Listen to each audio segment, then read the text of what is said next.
Hi viewers, welcome back to my YouTube channel. ఈరోజు వీడియోలో మొదటి కాన్పు సిజేరియన్ అయితే రెండో కాన్పు నార్మల్ డెలివరీ అవుతుందా కాదా అనే విషయాన్ని గురించి చెప్తాను. ముందుగా నా ఛానల్ని సబ్స్క్రైబ్ చేసుకోండి, అలాగే బెల్ ఐకాన్ని తప్పకుండా క్లిక్ చేయండి. ఇక టాపిక్లోకి వెళ్దాం.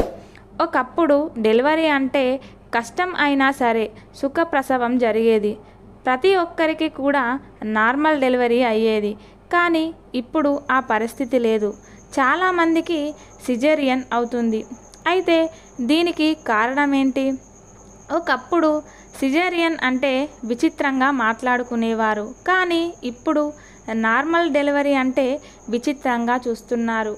ఇంట్లో వాళ్ళ దగ్గర నుంచి డాక్టర్ల వరకు అందరూ సిజేరియన్ వైపే మొగ్గు చూపుతున్నారు.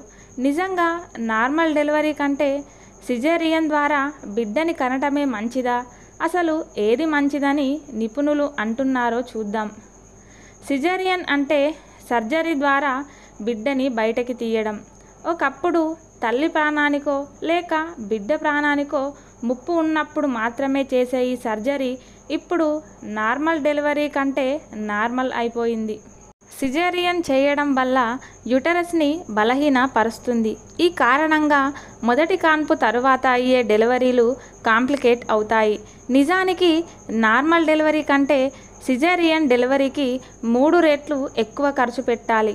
కానీ నార్మల్ డెలివరీలో ఉండే నొప్పిని తట్టుకోవడం కంటే డబ్బులు ఖర్చు పెట్టడమే మంచిది అనే ఉద్దేశంలో చాలామంది ఉన్నారు.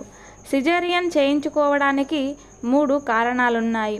అవి డెలివరీ టైంకి తెలిసిన డాక్టర్ అందుబాటులో లేకపోతే, పరిచయం లేని కొత్త డాక్టర్తో నార్మల్ డెలివరీకి సిద్ధపడటం కన్నా పరిచయం ఉన్న పాత డాక్టర్తో సిజేరియన్ చేయించుకోవడం మంచిది అని అనుకుంటున్నారు. రెండవది జాతకాల మీద నమ్మకం.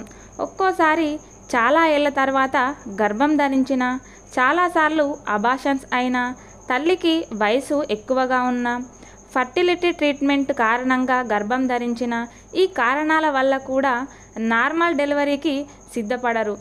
నార్మల్ డెలివరీ అంత ప్రమాదకరం కాకపోయినా సిజేరియన్లో లాగా బిడ్డని పువ్వులా బయటికి తీయడం అయితే జరగదు. ఇలాంటి పరిస్థితుల్లో డాక్టర్లకి ఇష్టం లేకపోయినా కుటుంబ సభ్యులు అడగడంతో సిజేరియన్ చేయడానికి అంగీకరిస్తున్నారు. అలాగే కొందరు జాతకాల కోసం తమకు అనుకూల సమయం చూసి మరీ సిజేరియన్కు సిద్ధపడుతున్నారు. ఇంకా ఆశ్చర్యపోవలసిన విషయం ఏంటంటే, నార్మల్ డెలివరీ అవ్వాలంటే నొప్పులు రావాలి. కానీ ఈ రోజుల్లో నెలలు నిండిన నొప్పులు రాకపోవడం కూడా సిజేరియన్కు దారితీస్తుంది.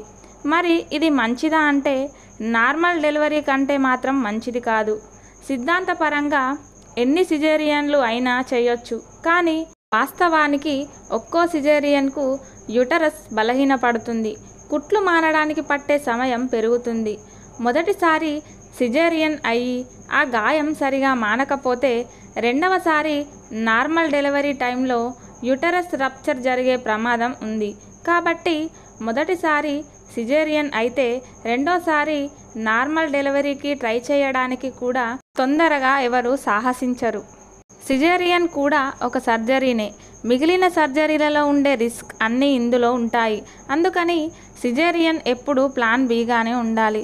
మొదటి ప్రాధాన్యత నార్మల్ డెలివరీకే ఇవ్వాలి. బిడ్డని ఎలా కనాలి అన్నది పూర్తిగా తల్లి ఇష్టం. అందులో డాక్టర్ల కన్వీనియన్స్కి చోటు లేదు. అందుకని మీ డాక్టర్ని ఎంచుకునేటప్పుడు నార్మల్ డెలివరీ మీద నమ్మకం ఉండి, అవసరమైతే తప్ప సిజేరియన్ చేయని డాక్టర్ని ఎంచుకోండి. చూశారు కదండి, నా వీడియో కనుక మీకు నచ్చినట్లయితే మరిన్ని వీడియోస్ కోసం నా ఛానల్ని ఫాలో చేయండి.